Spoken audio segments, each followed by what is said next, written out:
Selamat datang di video pembelajaran jurusan TKRO SMK Negeri Jimo. Berjumpa dengan saya Ariza Eka. Pada kesempatan kali ini kita akan membahas materi mengenai komponen-komponen kepala silinder. Setelah menonton video ini, kalian akan dapat menyebutkan dan menjelaskan komponen-komponen kepala silinder. Komponen-komponen kepala silinder sangat penting untuk kalian pahami karena merupakan suatu komponen dasar dari mesin pembakaran dalam. Mesin pembakaran dalam merupakan suatu penggerak mula pada suatu kendaraan. Nah, mari kita pelajari komponen-komponen kepala silinder.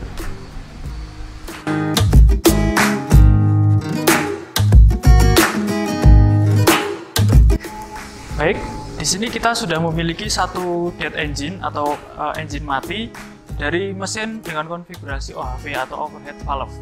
Nah, pada mesin ini untuk memudahkan kita mengidentifikasi komponen-komponen sistem utama engine, kita bagi menjadi 3 bagian, yaitu bagian kepala silinder, kemudian ini ada batasnya yang kepala silinder bagian berwarna putih, kemudian bagian blok silinder, dan bagian yang paling bawah adalah oil pan atau crankcase yang berisi crankshaft dan oli.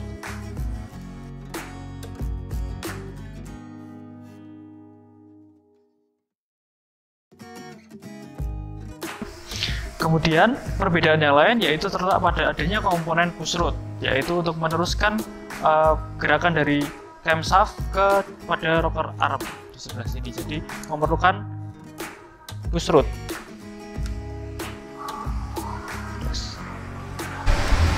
Untuk membahas komponen-komponen kepala silinder yang lain akan kita bahas pada meja kerja agar terlihat lebih jelas. Oke, kita mulai pembahasan mengenai komponen-komponen kepala silinder. Komponen kepala silinder yang pertama yaitu adalah kepala silinder itu sendiri. Kepala silinder untuk mesin tipe OHV bentuknya seperti ini. Kemudian untuk fungsi dari kepala silinder yaitu yang pertama adalah sebagai tempat dudukan busi.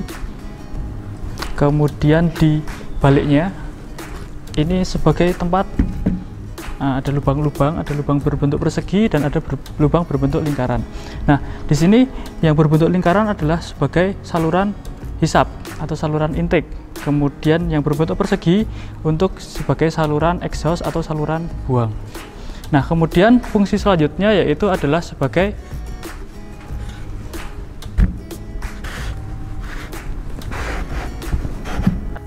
untuk lubang-lubang seperti coakan ini adalah ruang bakar. Jadi tempat berlangsungnya pembakaran pada mesin adalah di ruang bakar. Kemudian untuk fungsi selanjutnya adalah sebagai tempat water jacket atau saluran cairan pendingin, yaitu yang ini bentuknya biasanya dia tidak beraturan. Ini kemudian untuk fungsi yang lain adalah sebagai jalur laluan minyak pelumas atau oli yang lingkaran-lingkaran ini. Oke, seperti itu. Kemudian fungsi selanjutnya adalah sebagai tempat katup dan dudukan-dudukannya. Seperti ini. Nah, di sini ada untuk mesin konvensional biasanya dia hanya ada 2 katup. Sedangkan untuk mesin-mesin zaman sekarang dia memiliki lebih dari 2 katup, bisa 3 atau 4, mungkin bahkan ada yang 5. Seperti itu. Nah, katupnya sendiri dibedakan menjadi 2 jenis, yaitu ada katup in dan katup X untuk atau katup hisap dan katup buang.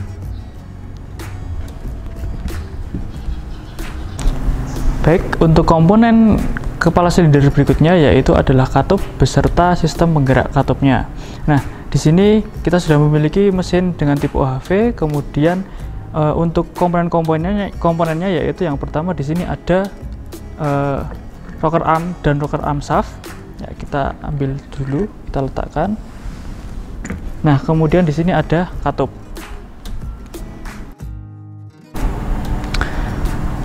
Untuk kelengkapan katupnya yaitu yang pertama di sini adalah valve spring retainer.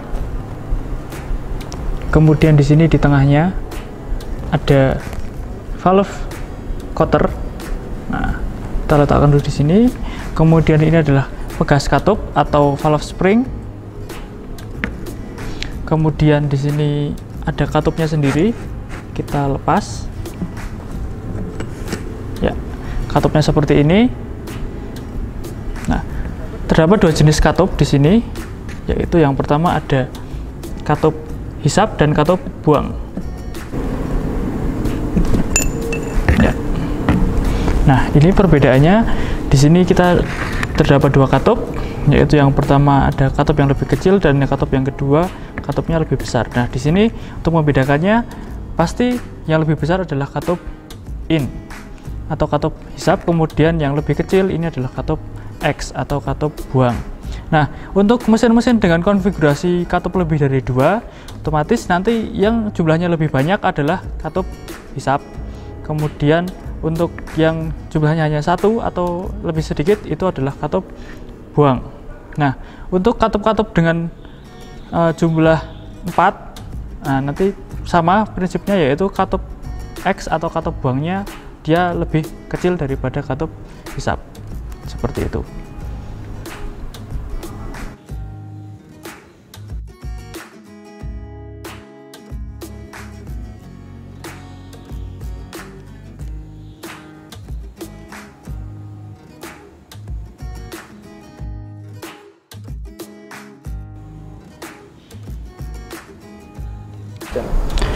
Komponen katup berikutnya yaitu adalah valve seal. Nah, valve seal di sini sesuai namanya, yaitu untuk berfungsi untuk mencegah kebocoran antara katup dengan kepala silinder. Nah, karena katup itu bergerak, otomatis sedangkan katup memerlukan pelumasan. Nah, kemudian dipasangkan valve seal di sini.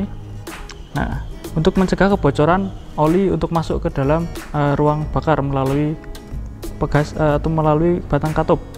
Nah, di sini valve seal ini adalah sekali pakai, jadi ketika dia dilepas, kemudian untuk memasang kembali harus menggunakan valve seal yang baru. Komponen penggerak katup berikutnya yaitu adalah rocker arm SC. Rocker arm SC di sini terdiri dari beberapa komponen, yaitu yang pertama adalah rocker armnya sendiri, atau kalau bahasa bengkelnya adalah manuan. Nah, di sini rocker arm itu berjumlah sesuai dengan katup. Kalau katupnya 8, rocker armnya pasti juga 8. Nah, rocker arm ini akan bergerak mematuk seperti ini. Nah, dia akan meneruskan gerakan dari push rod ke katup. Nah, ketika ada gerakan dari push rod, dia akan meneruskan untuk menggerakkan katup seperti ini. Nah, kemudian di sini ada rocker arm shaft, jadi asnya, atau kalau bahasa bengkelnya adalah sulingan. Kemudian di sini ada pegas untuk menjaga jarak antar rocker arm tetap optimal, tetap stabil. Kemudian di sini ada baut dan ada dudukan dari rocker arm shaftnya, seperti itu.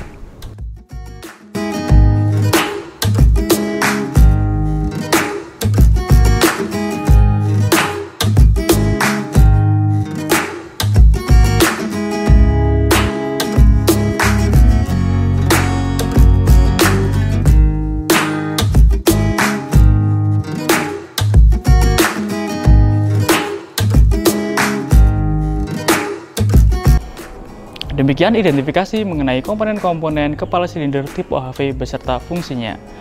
Nah, mari kita sebutkan sekali lagi komponen-komponen kepala silinder tipe OHV. Yang pertama ada tutup kepala silinder, ada kepala silinder, kemudian ada katup, bekas katup, kemudian ada valve seal, dan yang terakhir adalah komponen penggerak katup yang terdiri dari rocker arm shaft, kemudian ada valve spring retainer, dan valve cotter.